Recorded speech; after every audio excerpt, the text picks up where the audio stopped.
सुप्रभात बच्चों। आज हम हिंदी में पाठ 2 शेखीबाज मक्खी की अभ्यास पुस्तिका करेंगे। लेकिन इससे पहले एक बार दोहरा लेते हैं कि शेखीबाज मक्खी में हमने क्या पढ़ा था। हमने पढ़ा था कि एक बार जंगल का राजा शेर भोजन करके आराम कर रहा था। इतनी देर में एक मक्खी उड़ती उड़ती आती है और शेर को छेड़ने लगती है। वो उसकी आँख पे बैठती है, वो उसके कान पे बैठती है और वो भिन भिन करना शुरू कर देती है। लेकिन शेर को बहुत ज़ोर से गुस्सा आ जाता है और वो मक्खी को धमकाता है, बोलता है कि हट जा वरना मैं तुझे जान से मार दूंगा। मक्खी भी जंगल के राजा को बोलती है कि आपके मुंह से ऐसी भाषा शोभा नहीं देती। मैं क्या आपसे डरती हूँ? हिम्मत है लड़ाई करने की तो लड़ाई कर लो। अब वो मक्खी शेर की कभी नाक पे बैठे, शेर उड़ाने को चले तो उसकी नाक छिल जाती है, कान पे बैठता है कभी गाल पे, और वो शेर जो है ना वो थक हार के बैठ जाता है और वो जो मक्खी से होता है मक्खी से माफ़ी मांग लेता है। कहता है ए मक्खी बहन मुझे माफ़ कर दो, आप जीत गई, मैं हार गया। अब मक्खी जो थी वो घमंड में एकदम चूर हो गई थी कि भाई उसने तो जंगल के राजा को हरा दिया। अब इतनी देर में क्या होता है कि सामने से ना हाथी आ रहा होता है। अब वो हाथी को बोलते हैं कि चल मेरे को प्रणाम कर, मेरे को नमस्कार कर सूंड उठा के। तो अब हाथी सोचता है कि भाई इससे कौन पंगे ले, इससे कौन परेशान, मतलब क्यों अपना समय वेस्ट करे, ये तो वैसे ही पागल है, कोई नहीं कर देता, वो कर लेता है। अब दूर से एक लोमड़ी ये सब देख रही थी। अब वो मक्खी लोमड़ी के पास जाती है। अब बोलती है मक्खी लोमड़ी से, अरे चल अब तू मुझे प्रणाम कर, मैंने जंगल के राजा को हरा दिया, मैंने हाथी को भी हरा दिया। तो लोमड़ी भी उसे प्रणाम करती है, लेकिन वो तो चतुर होती है। वो क्या बोलती है? वो बोलती है कि आप तो धन्य हैं, आपका जीवन भी धन्य है, आपके माता पिता भी धन्य हैं, लेकिन ना मैं आपको एक बात बताती हूँ कि वहाँ पे एक मकड़ी है और ये जो मकड़ी है ना ये आपको गालियाँ दे रही है, तो आपको उसे देखना चाहिए। तो वो कहती है कि भाई अब मक्खी तो घमंड में थी कि उसने सबको हरा दिया, जब जंगल के राजा को हरा दिया, हाथी को हरा दिया, तो ये मकड़ी क्या चीज़ है। तो अब ये उधर चली जाती है। जैसे ही मक्खी मकड़ी पर धावा बोलती है तो वो क्या होती है, मक्खी जो है मकड़ी के जाले में फंस जाती है। अब लोमड़ी की चाल कामयाब हो जाती है, क्योंकि जैसे जैसे वो मक्खी निकलने की कोशिश करती उतने ही वो उस जाले में फंस जाती और अब उसका घमंड जो था वो चकनाचूर हो गया था। तो ये थी शेखीबाज मक्खी की कहानी। आइए अब हम स्टार्ट करते हैं अभ्यास पुस्तिका के क्वेश्चन आंसर्स। चलिए पहले क्वेश्चन है कैसी लगी कहानी। तो पहला क्वेश्चन आता है कि तुम्हें कहानी में कौन सबसे अच्छा लगा और क्यों। क्या बच्चों आप बता सकते हो कि आपको कहानी में सबसे अच्छा कौन लगा? चलिए अब हम बताते हैं कि हमें कहानी में सबसे अच्छा कौन लगा था। लोमड़ी लगी थी। और लोमड़ी क्यों लगी थी? क्योंकि वो बहुत ही समझदार थी और उसने बहुत ही चतुराई से, समझदारी से जो मक्खी थी उसका घमंड चूर चूर कर दिया था। कैसे? मकड़ी के जाल में फंसाकर। तो इसमें हमने क्या लिखा कि हमें कहानी में सबसे अच्छी लोमड़ी लगी क्योंकि उसने बड़ी ही समझदारी से घमंडी मक्खी को मकड़ी के जाल में फंसाकर मार दिया और सबको बचा लिया। अब नेक्स्ट क्वेश्चन, मक्खी मकड़ी के जाल में फंस गई थी, फिर क्या हुआ होगा? कहानी को आगे बढ़ाओ। तो क्या बच्चों आप सोच सकते हैं कि जब मक्खी मकड़ी के जाले में फंस गई तो उसके बाद उस मक्खी का क्या हुआ होगा? सोचो सोचो। चलिए हम देखते हैं कि क्या हुआ। मक्खी मकड़ी को पकड़ने जब उसके जाल में घुसी तो वहां फंस गई। उसने जाल से निकलने की बहुत कोशिश की, परंतु जितनी कोशिश करती उतनी ही फंसती जाती। इस तरह से उसका घमंड चूर चूर हो गया और आखिर में वह मर गई। चलिए अब नेक्स्ट पार्ट है कहानी का नाम। तो पहला क्वेश्चन है, अगर कहानी का नाम मक्खी को ध्यान में ना रखकर लोमड़ी और शेर को ध्यान में रखकर लिखा जाता तो उसके क्या क्या नाम हो सकते थे? जैसे कि ये मक्खी पर था तो मक्खी के लिए हमने यूज़ किया था शेखीबाज मक्खी। तो हम लोमड़ी के लिए क्या यूज़ कर सकते हैं? हम यूज़ कर सकते हैं जैसे चतुर लोमड़ी, है ना, समझदार लोमड़ी। और शेर के लिए जैसे आलसी शेर, है ना, कुछ भी हम ऐसे यूज़ कर सकते हैं। तो आइए देखते हैं। यदि लोमड़ी को ध्यान में रखकर कहानी का नाम दिया जाता तो होता चतुर लोमड़ी, समझदार लोमड़ी आदि होता। यदि शेर को ध्यान में रखकर कहानी का नाम दिया जाता तो होता मूर्ख शेर, आलसी शेर। अब तुम कहानी के लिए एक और नया शीर्षक सोचो। ये शीर्षक कहानी के किसी पात्र पर नहीं होना चाहिए। इसका मतलब पता है क्या हुआ? इसका मतलब जैसे अभी हमने बोला था चतुर लोमड़ी और मूर्ख शेर, तो ये हमने किसी ना किसी पात्र पे लिया था, है ना। तो इसमें अब हमारे को इसी कहानी का एक नया शीर्षक, नया टाइटल चुनना है। जैसे कि इस कहानी का टाइटल है, शीर्षक है शेखीबाज मक्खी। तो अब हमें किसी पात्र से रिलेट नहीं करना, ना तो मक्खी से, ना शेर से, ना मकड़ी से, किसी से नहीं, हमें अपने हिसाब से बनाना है। तो जैसे कि मैंने बनाया इसमें जैसी करनी वैसी भरनी, यानी कि जो जैसा करता है वो वैसा भोगता है। या फिर हम कुछ और भी बना सकते हैं, जैसे कि सोचो सोचो कोई अच्छा सा नाम कोई बता सकता है। हम इसमें ऐसे भी लिख सकते हैं, घमंड हो गया, चकनाचूर, कुछ भी, ठीक है, जो आपको अच्छा लगे। जैसे कि मैंने बोल दिया कि कहानी का अन्य शीर्षक जैसी करनी वैसी भरनी हो सकता है। अब नेक्स्ट सेगमेंट है इसमें कि शेर की जगह तुम, यानी कि जो शेर के साथ हुआ, अगर वो उसकी जगह तुम होते तो क्या होता। पहला क्वेश्चन है, मक्खी ने जब शेर को जगाया तो वह आग बबूला हो गया। यानी कि जब मक्खी ने शेर को जगाने की कोशिश की, उसके पास भिन भिन कर रही थी, तो वो बहुत गुस्सा हो गया था। अब तुम्हें जब कोई गहरी नींद से जगाता है तो तुम क्या करते हो? क्या आप भी ऐसा गुस्सा होते हो? तो हम क्या लिखेंगे इसमें कि हम, अगर कोई भी हमें गहरी नींद से उठाता है तो हम गुस्सा नहीं करते, बल्कि हम क्या कहते हैं, हम बोलते हैं कि हमें सोने दो, या फिर हम अभी थोड़ी देर से उठेंगे। गुस्सा करना गलत बात होती है, तो इसलिए हमें जैसा शेर ने गुस्सा किया वैसा नहीं करना चाहिए।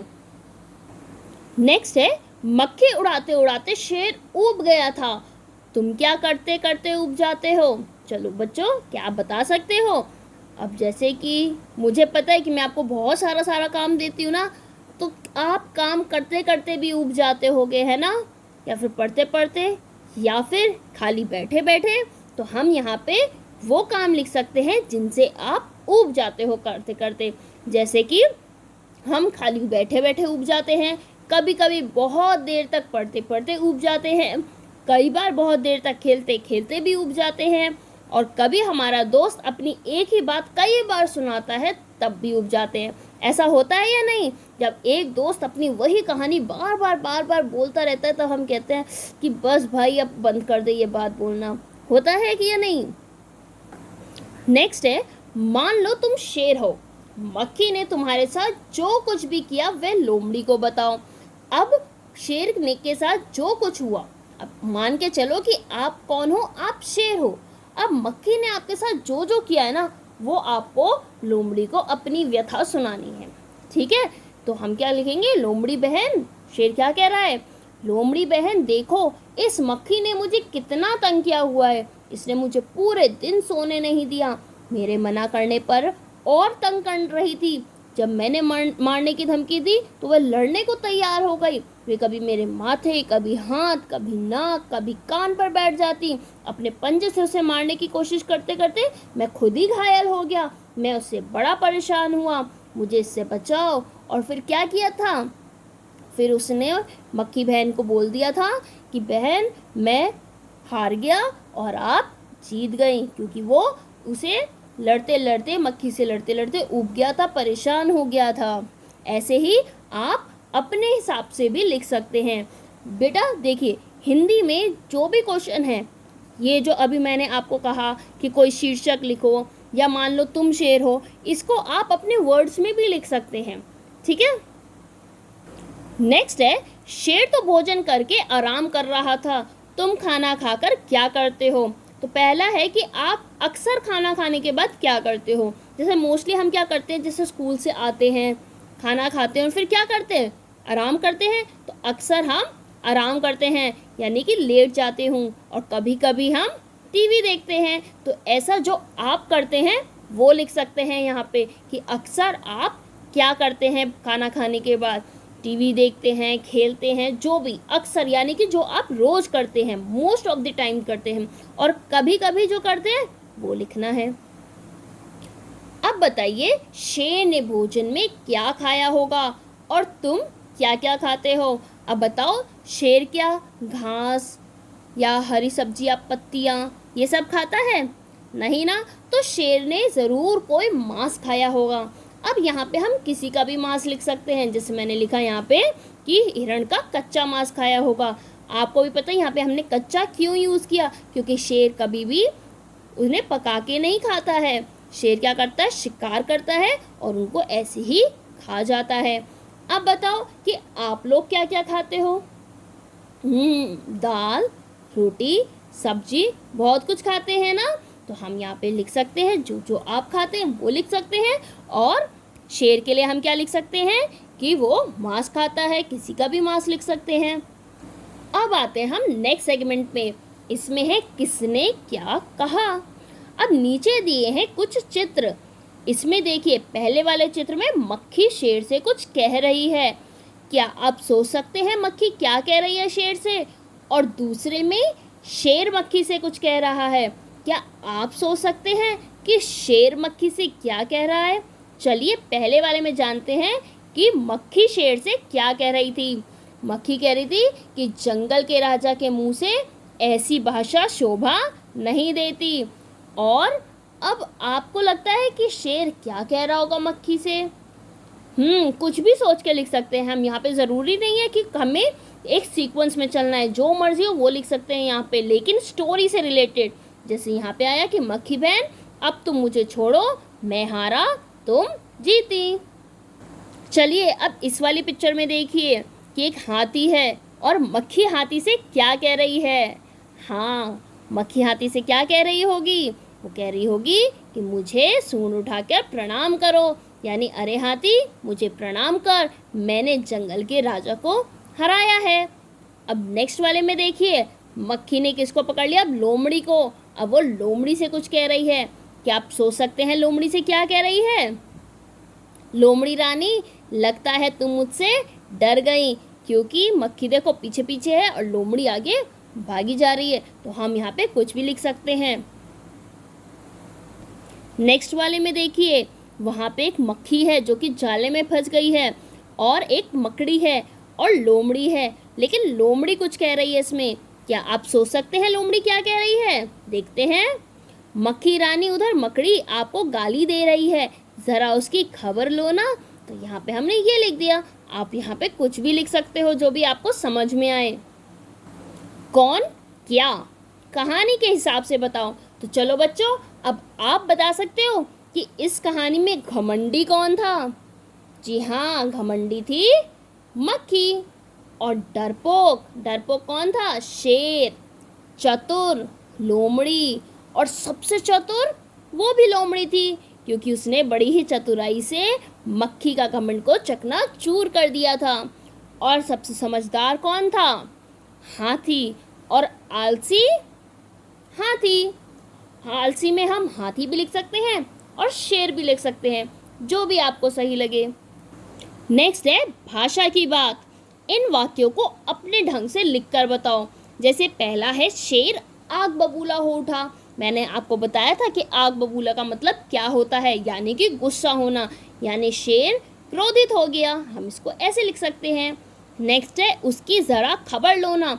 आपको पता है ये किसने कहा था, ये किसने कहा था, ये लोमड़ी ने कहा था मक्खी से। तो यहाँ पे इसका मतलब क्या हुआ, यहाँ पे इसका मतलब हुआ जरा उसके पास जाओ। नेक्स्ट है, उस मकड़ी को तो मैं चुटकी बजाते ही ख़त्म कर सकती हूँ। यहाँ पे चुटकी बजाते ही यानी कि क्षण भर में, यानी कि पल भर में, यानी कि उस मकड़ी को तो मैं क्षण भर में जान से मार दूंगी। ख़त्म करने का मतलब मार देना होता है, और चुटकी बजाते ही यानी कि पल भर में, पलक झपकते ही, कुछ भी लिख सकते हैं।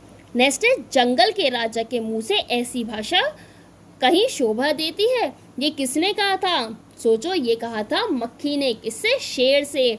तो हम इसमें क्या लिख सकते हैं कि जंगल का राजा ऐसी बात नहीं कहता। नेक्स्ट है, उड़ते मंडराते। इनके पास तुमने अक्सर किन किन को उड़ते मंडराते देखा है। पहला है, जलते बल्ब के आसपास। क्या कभी बच्चों आपने स्ट्रीट लाइट देखी है, जो सड़कों पे बल्ब लगे होते हैं। रात के समय जब वो बल्ब जलते हैं, उसके आसपास ढेरों मच्छर से हो जाते हैं और कीड़े होते हैं। क्या आपको पता है वो क्या होते हैं। जी हाँ, वो होते हैं कीड़े और छिपकली। अब छिपकली देखो, हमने अपने घर में देखा, यहाँ पे हम मच्छर भी लिख सकते हैं। अब देखो हम अपने घर में देखते हैं, तो आपने अक्सर देखा ये जो छिपकली हैं ये कभी कभार बल्ब के आसपास घूमती हैं, है ना। तो हम यहाँ पे जलते बल्ब के आसपास हम लिख सकते हैं कीड़े लिख सकते हैं, छिपकली लिख सकते हैं, मच्छर लिख सकते हैं। नेक्स्ट है खेतों में। क्या आप बता सकते हैं कि खेतों में कौन कौन से छोटे छोटे कीड़े मकोड़े उड़ते हुए दिखते हैं? जी हाँ, खेतों में दिखते हैं कीड़े और टिड्ढे। कीड़े और टिड्ढे इकट्ठे पानी के ऊपर। ये तो आप सब जानते होंगे कि हमें पानी इकट्ठा नहीं करके रखना चाहिए, वरना उसमें क्या होते हैं, उसमें मच्छर जो है वो अंडे दे देते हैं और जिससे गंदा पानी हो जाता है, क्योंकि गंदे पानी में मच्छर जो है वो ज़्यादा पनपते हैं और फिर उससे कैसी बीमारियां होती हैं, डेंगू, मलेरिया, ऐसी बीमारी हो जाती है। तो इकट्ठे पानी के ऊपर कौन कौन से रहते हैं? मच्छर और मक्खी। नेक्स्ट है फूलों पर। अब आप बताओ फूलों पर कौन सबसे ज़्यादा मंडराते हैं? तितली भी होती है, मधुमक्खी भी होती है, भौरा भी होता है। तो हम यहाँ पे लिख सकते हैं मधुमक्खी और तितली। नेक्स्ट है कचरे के ढेर पर। अब आप बताइए जहाँ पे कचरा होता है बहुत सारा, तो वहाँ पे अक्सर आपको क्या देखने को मिलते हैं? कौन सबसे ज़्यादा मंडराता है? वहाँ पे आपने देखे होंगे सबसे ज़्यादा मक्खियाँ होती हैं, और वो जो बड़ी बड़ी मक्खियाँ होती हैं ना, जिनको हम ड्रैगन फ्लाई कहते हैं, वो होती हैं। और साथ के साथ वहाँ पे होते हैं खूब सारे मच्छर। तो हम यहाँ पे लिख सकते हैं मच्छर और मक्खी। नेक्स्ट हलवाई की मिठाइयों पर। कभी आपने देखा है जो हलवाई लोग अपनी मिठाइयाँ खुले में रखते हैं, अक्सर वहाँ पे क्या घूमते हैं? वहाँ पे घूमती है मक्खी और मधुमक्खी। आपने देखा होगा। तो वहाँ पे हो गई मक्खी और मधुमक्खी। नेक्स्ट है कौन है शेखीबाज। क्या तुम किसी शेखीबाज को जानते हो? कौन है वो किस चीज़ के बारे में शेखी बघाड़ता है? अब मैंने आपको बताया था कि शेखीबाज का मतलब क्या होता है, जो बहुत ज़्यादा डींगे मारता है। जैसे मैंने यहाँ पे लिखा है कि मेरी एक सहेली है जो कि अपनी हर चीज़ की शेखी भगाड़ती है, यानी कि वो हर चीज़ में कहती है कि ये सामान मैंने विदेश से लेकर आई हूँ, ये मैं ऑस्ट्रेलिया से लेकर आई हूँ, ये मैं पेरिस से लेकर आई हूँ, लेकिन वो होती वहीं के एक लोकल माल होता है। तो आप इसमें कुछ भी लिख सकते हैं। जैसे कि मैंने आपको स्टार्टिंग में ही एक एग्जाम्पल दिया था कि एक बच्चा है जो कि ये बोलता है कि मैं तो रॉकेट से चांद पे होकर आया हूँ, और बार बार वो यही बात बोलता है, जबकि वो पॉसिबल नहीं है कि वो चांद पे होके आया हो। तो यहाँ पर आप ऐसे अपना भी लिख सकते हैं कि आपने अपनी कोई सहेली है, कोई दोस्त है, कोई भाई है जो ज़्यादा ही शेखी बघाड़ता हो। ठीक है, तो यहाँ पे आप अपना स्वयं आंसर लिखेंगे। तो आई होप आज मैंने आपको जो भी टेक्स्ट बुक एक्सरसाइज समझाई है वो आपको अच्छे से समझ में आई होगी। यहाँ पर आप कोशिश करें कि आप अपने आंसर्स खुद बना के लिखें, ठीक है। और जो भी टेक्स्ट बुक से रिलेटेड जो भी कॉपी में काम करना है वो मैं आपको PDF फॉर्मेट में दूंगी। कोई भी दिक्कत है तो आप मुझे अपनी प्रॉब्लम व्हाट्सएप कर सकते हैं। सो धन्यवाद, सुरक्षित रहें, घर पर रहें एवं पढ़ते रहें।